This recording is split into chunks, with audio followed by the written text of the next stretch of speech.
Hello, everybody, and welcome to Heart with Sandhya. Today, we're talking about a subject that's very close to my heart, and I have a very special guest. She's somebody I've known for a long time, but the topic we're going to discuss today is understanding the landscape of sustainable fashion.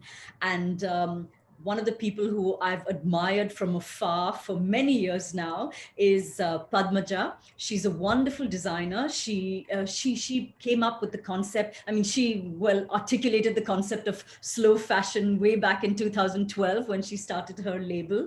And I was in a very frenzied phase of my life, so I just didn't understand it then. But like I told Padmaja, maybe for me she was way ahead of her time. But I think Padmaja can tell us a lot more about all of these movements. And the idea behind having her here today is just to help us create more insight and more understanding for ourselves about the whole fashion scenario, also for us to make choices more consciously. So please join me in welcoming Padmaja. Padmaja, thank you so much for joining me today. I'm so excited to speak to you.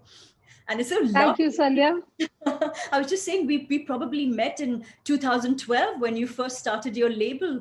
And my God, Yes. I had no clue. I mean, to me, the idea of slow fashion was so alien back in the day. But tell me, what was your inspiration to get into slow fashion, or was it always there?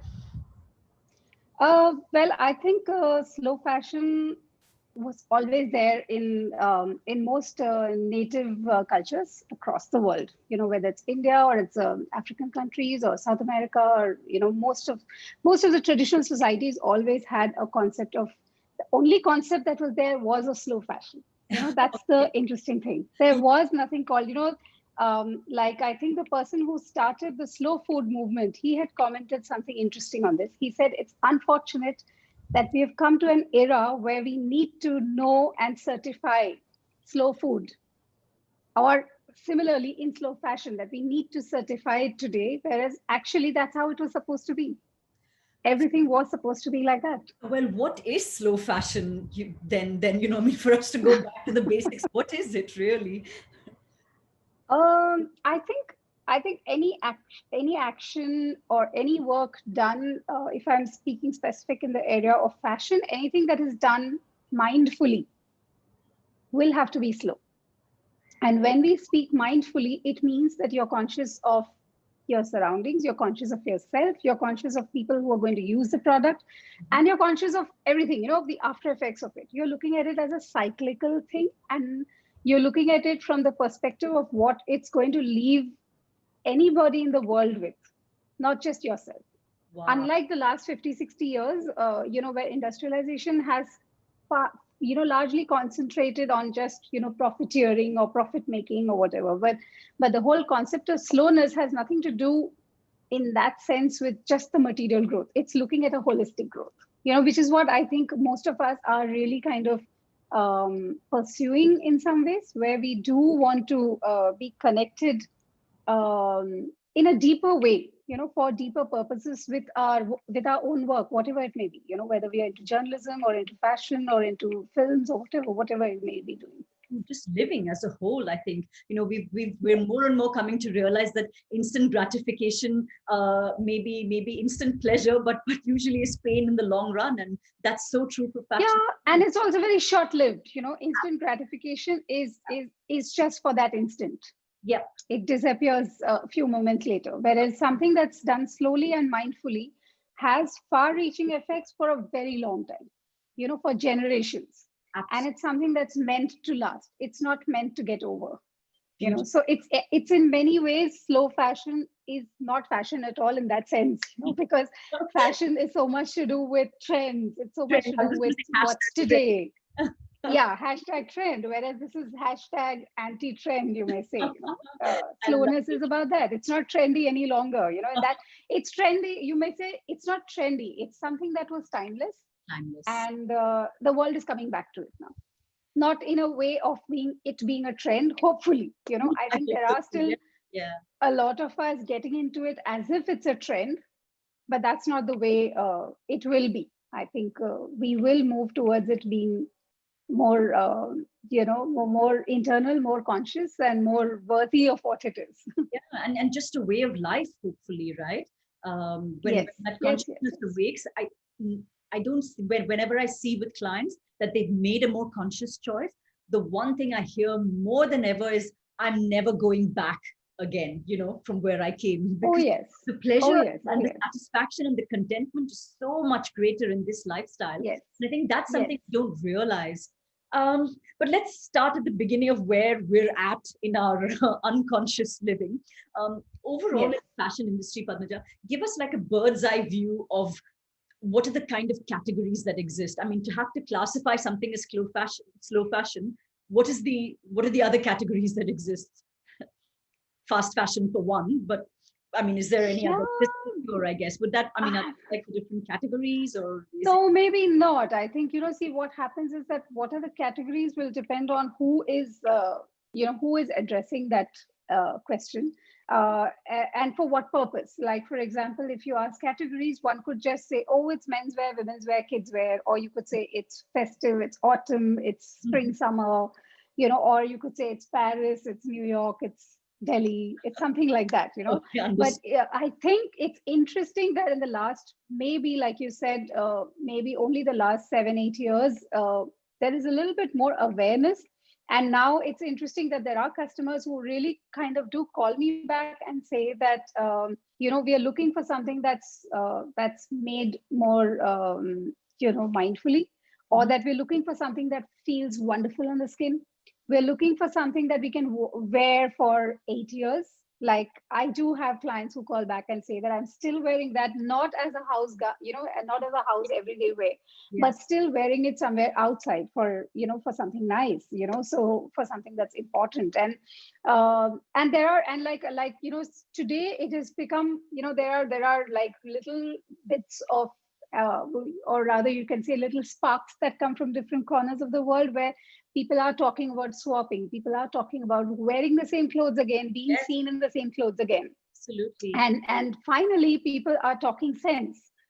People are not talking from the point of view of, of vanity. Yes. Fashion was so much about vanity, but slow fashion is not about vanity. It's about consciousness, it's Mhm. about mindfulness, it's about internal pleasure. And there's a lot of joy involved in it for the makers as well, because when we don't put the pressure of fast fashion on the makers are happy. And we, every one of us, understand and acknowledge that there is an energy transmission that happens, where from the maker to the user. So So if true. I am really in a bad state of mind when I'm making something, or the tailors or the craftsmen or the weavers are really not paid well, and they're living in abject conditions, what that's going to create is not ultimately going to bring joy to anyone, and which is what it brings us to the next part of it, that fast fashion is not just about clothes that are available cheap Mhm. all over the world, but it also signifies clothes that are being, like millions of clothes being wasted every year. The average wardrobe may not be in countries like India as much, but in, like if you take a statistics like in a country like UK or the US, they say that, about 40% of the wardrobe you don't even wear. You Yes. just buy and keep because it's so cheap.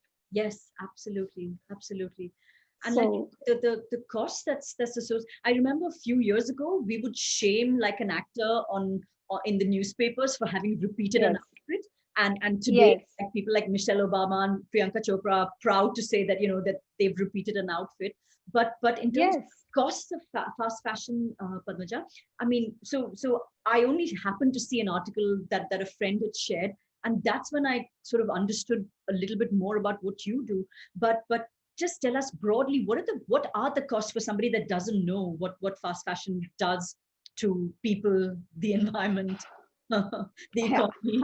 Well, that's a very, it is pertinent for people who do not know. And the thing is that it is a little like, what does eating Mac burgers do to your health? If I may put it Yeah. very briefly, what does it do to your health? You get to know when you actually eat it for several years, and then you realize that you're compromising on your nutrition, you're compromising on your experience, you're compromising on, basically you're allowing GMOs to exist or whatever, the whole chain is Exactly. eventually contaminated. So if I bring that analogy to fashion, it's exactly like that. In fast fashion, what happens is that it's the primary thing to understand is that it is driven by greed. It is driven by a need to maximize profit at any cost. So, what is the cost of fashion? It could be anything. It could mean a Rana Plaza like incident. I don't know if you are aware of it. There's a Rana Plaza incident that happened in 2013. Yes. Yeah, in Bangladesh. So where so many, I think more than 1,300 people died, just because people are not, the tailors are not allowed to go out. They're locked and kept in bad structures. And so it's like, where people, I don't know, there are a lot of developing countries where you're not even paid 3 rupees for making a shirt. And there are workers who are asked to be on diapers so that they don't take breaks.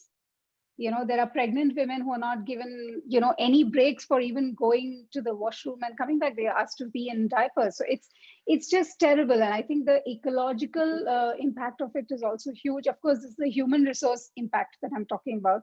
The ecological impact is where, because you're so focused on profiteering, you wouldn't care what is the kind of dyes you use. You wouldn't care whether you're producing 10,000 or a lakh of clothes a month or in a year, and where it goes, how it is sold, it doesn't matter. You say, I can reduce costs, I can burn bridges, I can kill communities, I can kill culture, I can do anything as long as the profit is in place. Wow. So that's something that we must know, that when we get a $4 t-shirt or a $3 t-shirt or something like that, it really means that somebody somewhere has paid the cost of it. So true. It's the same. What you're not paying, somebody somewhere has paid the cost of it, and very severely. There are villages which may not be getting, where I mean, we all are aware that textile dyes are the most hazardous dyes in the world. They're more hazardous than anything else, and most of fast fashion cannot use anything other than the chemical dyes. It's just not possible. I mean, yes, because the costs don't permit ones to use anything that is natural, anything that is made slowly, because all that will mean more human resource time and more time, basically, and hence will be more expensive. So you just cut it out of the system. My God. So when we buy that, we are just filling up the wardrobes. Now, if I look at it from the consumer's point of view, I may be getting very cheap clothes. So instead of buying 2, I buy 20. But does it really kind of bring style into my life? Maybe not. Maybe not, because, I still remain someone who is confused. I still remain someone who is like trying to buy just to fill up. And, kind of, there are gaps there as well. And which is why there are these statistics which say that 40% of, of a person's wardrobe today is not even used.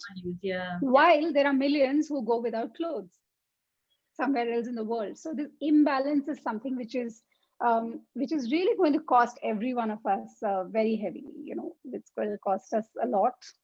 So even philosophically speaking, I mean, from an individual's point of view, one of our big needs is to be recognized and to be seen, and like you rightly said, does a person who has 20 clothes, is he or she fashionable?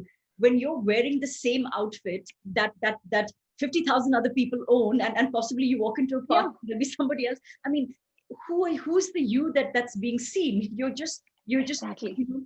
Ticking up, falling into a bracket or falling into a stereotype, and the you in fact is not seen when you buy into the hashtag trending. Absolutely.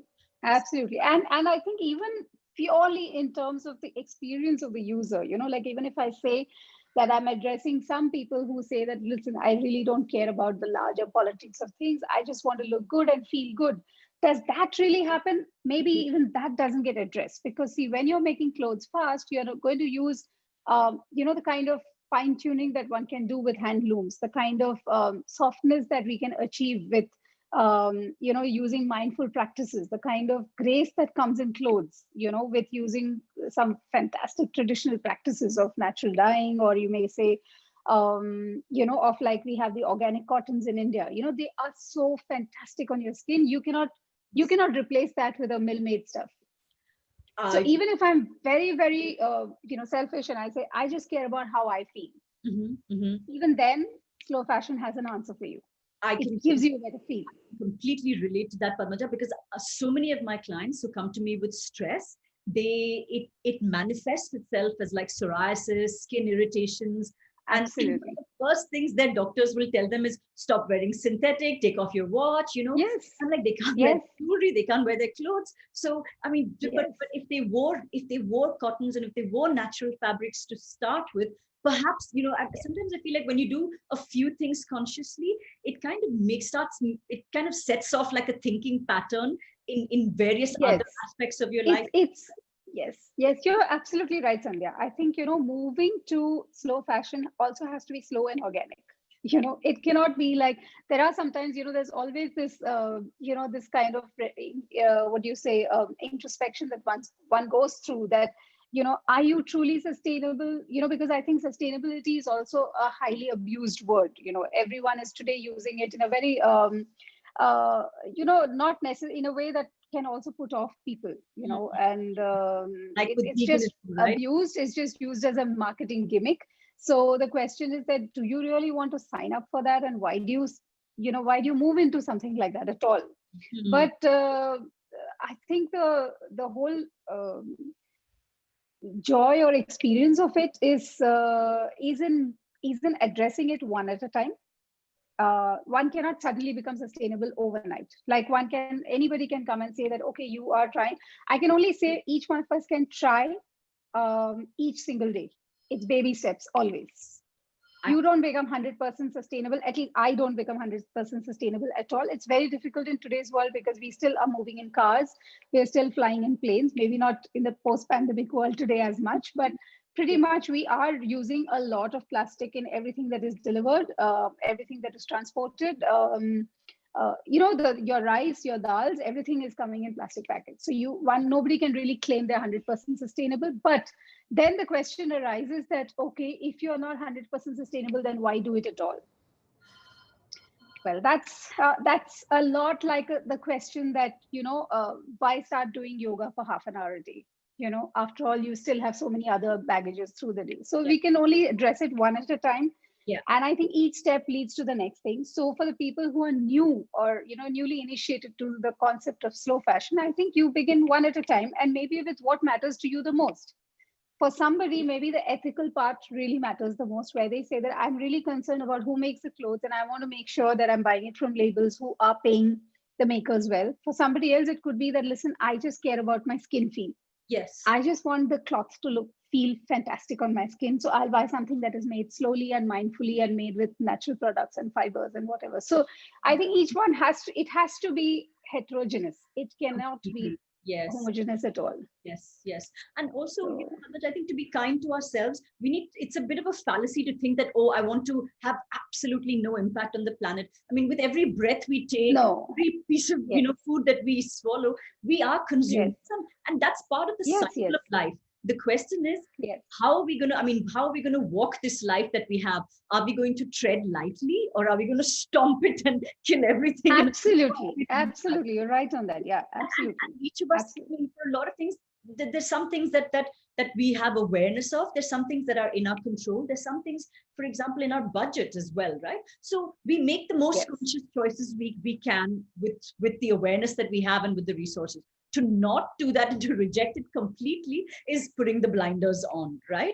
And we end up paying the price, and for that we will have to pay the price. It all comes back one way or the other and hits us. Yes. Getting down to brass tacks then, Padmaja. So I used to think earlier that, okay, when we talk about natural fabrics, it's also sort of getting to be a complicated vocabulary today. We have vegan choices. I mean, wool we suddenly realized is creating, there's a lot of cruelty behind that. Then I thought that fabrics like viscose and rayon, because they were natural based or cellulose based, that they were natural, and then I thought they were made from wood chips, which petroleum and devastating impact on the planet. how about what is an easy way I mean, obviously, like you said, going with the sustainable label is not what we should be looking for. So as a consumer, what are things that we can look for, Padmaja? How do we navigate this minefield of conflicting and confusing messages, really? Yes, yes, there is, I would say there are confusing, it can be confusing to address this matter, because I think we are looking at like something like raw material, where you're talking of whether it's cotton or it's viscose or it's rayon or it's nylon and whatever. So the by and large, one looks at anything that is natural as clearly being that it will decompose faster, and hence it's in the sustainability, whatever you call it, chart, it would be higher in that, merely because it decomposes faster. But there is a contradiction to that, because there's a lot of argument that cotton is something that consumes humongous amount of water, the production of cotton itself, because and hence there is a lot of debate on it, where people say that one must not, I mean, just because you shift to cotton, it doesn't make you make you more sustainable. The answer to that is that the hybridized cotton that we have is what consumes a lot of water. Okay, so that's the GMO cottons. Okay. Yes, the GMO cottons, which is what unfortunately is much of the cottons that one gets across the world, is something that is that requires a lot of water. And most of the cotton farms, within 5 or 6 years, they actually go defunct, because the amount of fertilizers or the pesticides that are used, it will not let the soil be kind of healthy beyond that point of time. So those arguments are there, but if we set that aside, I think if one looks at it from the point of view of decomposition, cotton or natural fibers are a better choice. If you're looking at it from the point of view of better skin feel and better experience for the wearer, any natural fiber will give you a better experience than anything that is made chemically, whether it's nylon or even viscose or rayon and all these things. So that's the second point of that. There is a debate on silks as well, because a lot of people like to use ahimsa silks, because they say that silk production kills silkworms. So there is this whole concept of saying that I would not buy anything that kills other animals. So there are various degrees, really. It's like veganism or it's like vegetarianism. It's got different degrees. It depends on how much you sign up for it. Absolutely. Yeah. How far do you take it forward? Then there is this whole concept of using natural dyes or chemical dyes. Then there's a concept of using, kind of reusing what you already have, like either cutting scraps and joining them together, or just using the same garments many more times for many more washes. Right? So there are different ways in which you can address the whole concept of slope fashion. I've started like cutting up dresses now and making like a top out of it and a skirt out of it, so I get like more. It's like the top separately and the skirt separately. And I love, also then when you start doing things with your own hands and you start putting your mind to it, it makes you a lot more. Actually, the enjoyment quotient that comes out of it is so much greater as well. I see a lot of people who are starting to just do things with their own hands in terms of putting a little embroidery or doing a little bit of fabric embellishment, and you've got a whole new outfit, right? That's enjoy. My friends and I have been swapping clothes for years as well. So like you said, now these clothes swaps. Now it's become trendy to do that. Yes. So thrift stores, I guess, also are pretty big today.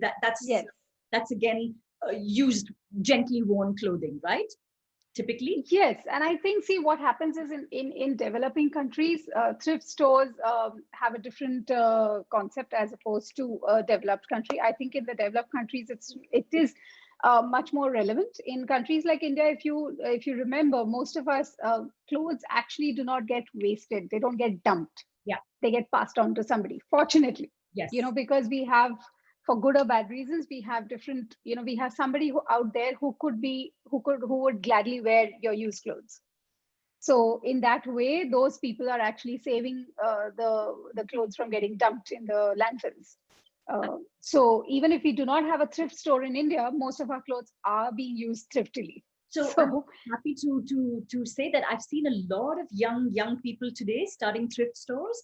I have a yeah, neighbor of mine as well. She just did a shoot in my house, and they just collect clothes that that have been used, or their friends don't want, and they resell them. So to make that something like that hashtag trending, I think could be yes, which yes, yes, yes, it's a absolutely, way for people to just buy into that culture a lot better without there being any the older notions of shame or that came from us absolutely. mindset, right? Absolutely, absolutely. Oh, one. I think once we remove the whole concept of vanity, uh, we will kind of really be able to address things from the point of simplicity, and then it's very easy. It makes our life simple as well. It's Oh, not just about clothing being simple; it's about our lives being simple, and that's what we really want. I mean, so yeah. so yeah. So I was at a acupuncturist once, and there was a lady who'd come in for stress because she had a party 2 days later, and she had all of these things that she needed to do before the party, which was to choose her outfit, go to the locker, get her jewelry out, call the hairdresser to get her hair done. And I was like, my God, when did things get so complicated? But it's very easy to say that about somebody else. I feel whenever we yes, have these sort of thoughts, it's very important to turn the mirror on ourselves and see what am I doing? absolutely. What time am I taking to choose my clothes every morning or make Absolutely. I totally agree with you on that. I think the change always begins from our own from our own living rooms or bedrooms or whatever you call it. It begins with oneself. yeah, And really that is how it makes more sense rather than becoming like you had mentioned, instead of becoming very evangelist or becoming very preachy about these things, whether it's veganism or it's kind of sustainable or slow fashion. I think it is much better if one actually looks at what brings joy to yourself. Let's keep it really simple. yes, Address it from there. If you breathe well, you feel good. It's as simple as that. yeah, So you wear something that's nicely made, you're happy. You're happy that some other people who made your clothes are also happy. It's really so simple. One doesn't need to get into so many other complicated theories, and absolutely. if one is true to their heart, Yeah, true to one's own heart, you will probably find the path easier. for sure, for sure. And to not pass judgment on other people's choices, where we can make awareness, it's fine, but every person is at a different place in their lives, and really we have no Yes, way of knowing yes. what their struggles or what their and why somebody else might make a choice that they do. So I think just that No, kind. no, and change really doesn't happen altogether. Like I read a very interesting book a couple of years back, which said that any revolution in the world never happened on one single moment. So It's not the whole of China that stood up and said, okay, from tomorrow we all should address something, slow true. fashion, or we should address a new empire. It doesn't happen like that. It builds one drop by one drop and one person by one person. So we should, each one of us, feel happy, even if one can bring the change within ourselves. And if it is worthwhile, if it connects to the cosmos, it will spread on its own without trying too hard, without doing anything about it. Absolutely.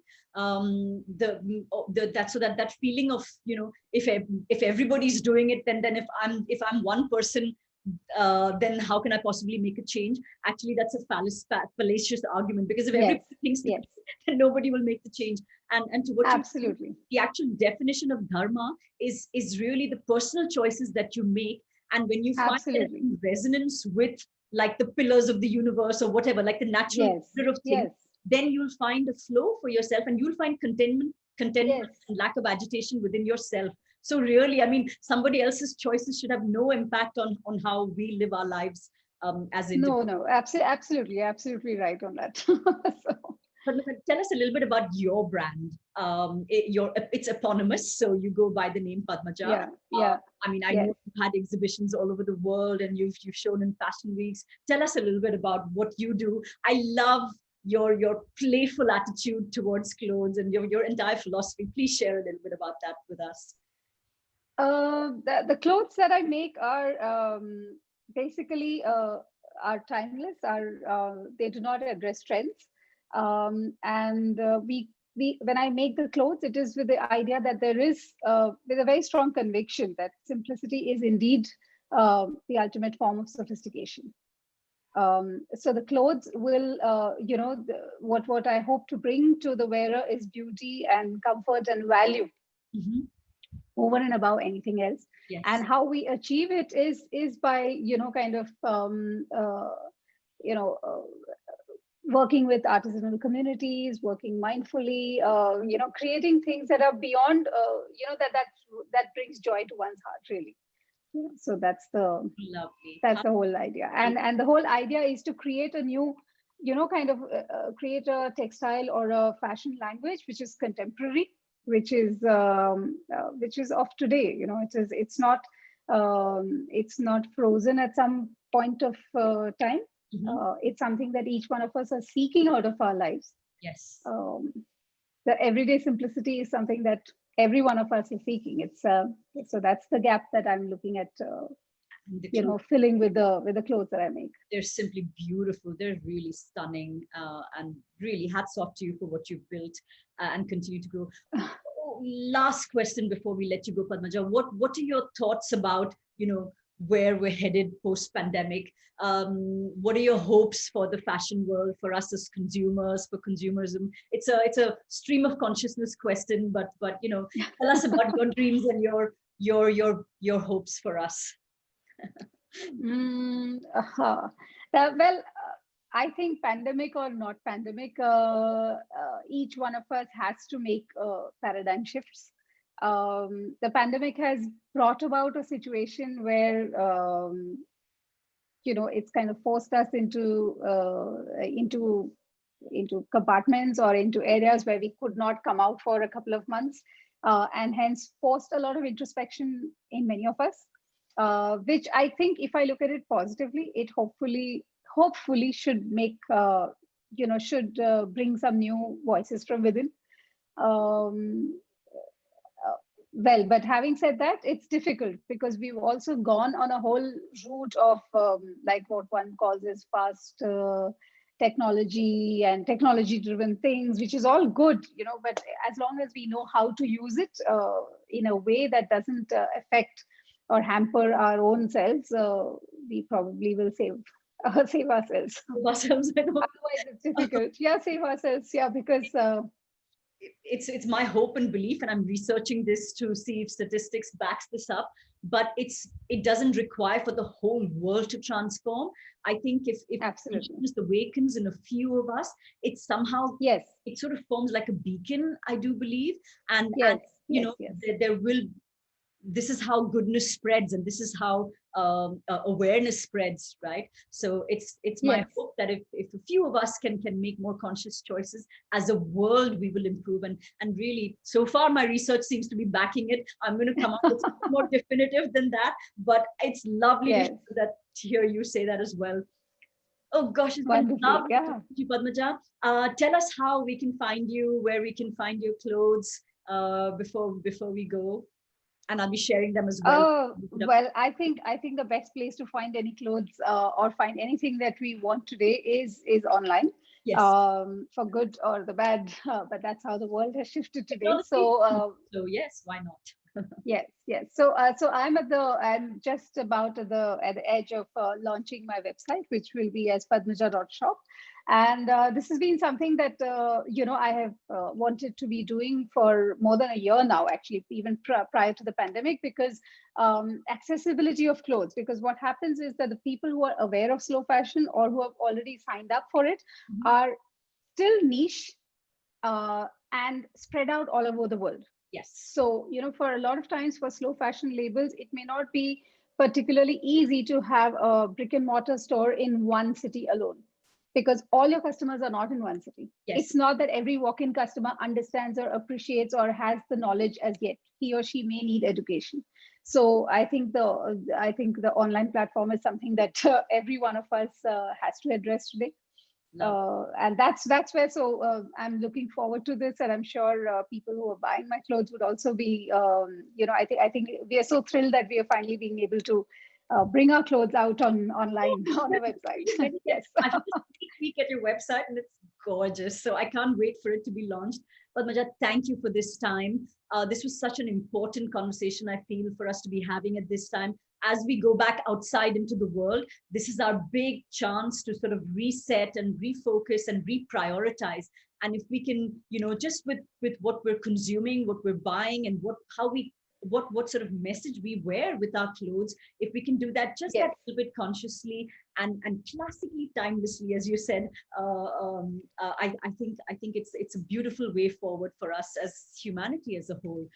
Really keep up the Yes. good work, and thank you for being on this heart to heart with me. Thank you. Thank you, Sandhya. It was a Thank, pleasure, absolutely a pleasure to share all this with you. thank you. Thank you.